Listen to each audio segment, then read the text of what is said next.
In the fall, I ran cross country, which means the races were 3 miles long. And I wasn't great at it, by the way. And my dad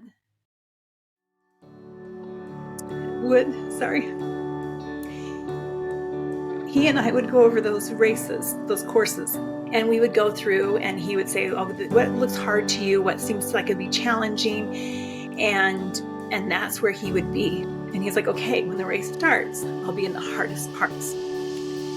And here I am in a starting line. My eyes are focused. I'm waiting for the gun to go off. I'm going to start running. But I know he's going to be in the hardest spots. And sure enough, as I'm getting closer, I can hear his voice. You've got this. Drop your shoulders. Drive with your knees. You've got this.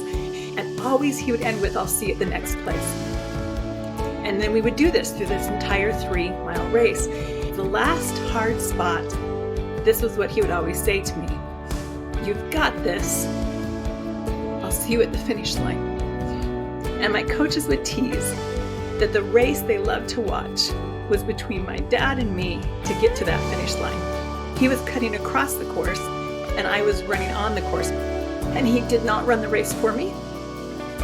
He did not change the course for me. He did not, none of those things.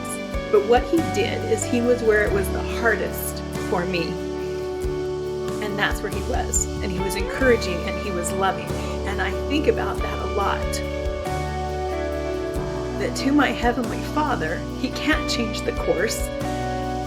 He can't run it for me. But what He can and what He does do is in the hardest parts, the parts where I am like, I don't know if I have this. This is a pretty tough hill I'm climbing. This is hard. It is His voice. I've got you. You're doing great. I'm going to see you the next place. And I think about that when we talk about this being beloved, and between you and your Heavenly Father, you have enough of a team to make this work.